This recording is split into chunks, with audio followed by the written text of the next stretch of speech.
Hi, I'm Michael Leckie. If you don't know me, I'm a consultant, speaker, and advisor, and I work on helping organizations change for good.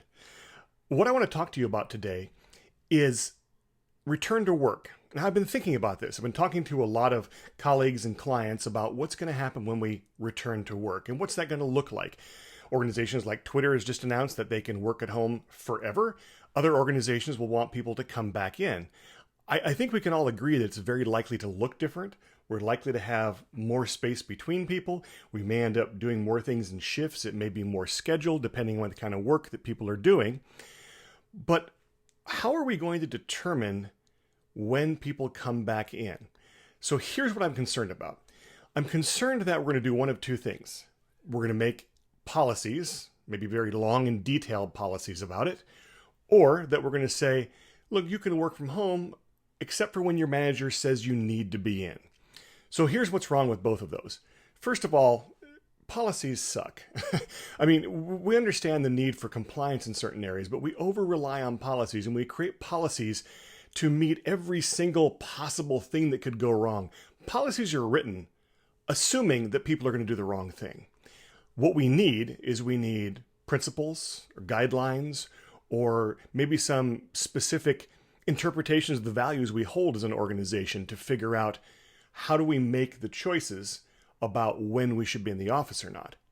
Here's what concerns me about leaving it up to the managers, is managers are very different. Some are very, very comfortable with the remote working style and doing things over video. Some are not comfortable at all. So it becomes fairly capricious depending upon the way the manager wants to work, which doesn't feel fair to people. And fairness is one of those things, as we know, that if people feel it's not fair, they're going to push away. They're going to see things in a negative light. So we want them to see fairness.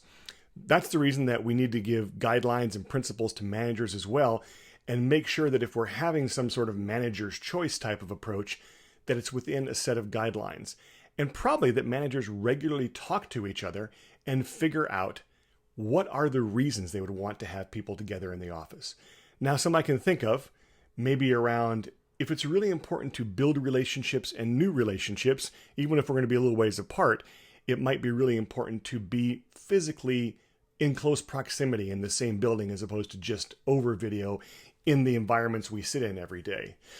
Another one would be, can the work not be effectively done if a group isn't together? Now, we're getting better at mastering these technologies and having group interactions, but it still can be challenging.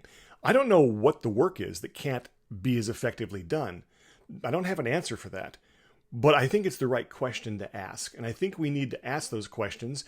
And then our leaders and our managers, as well as the people in the organization, need to have a place and a way and a forum to talk about that, to ask those questions, to answer those questions, and to together form how we're going to work when we return to work.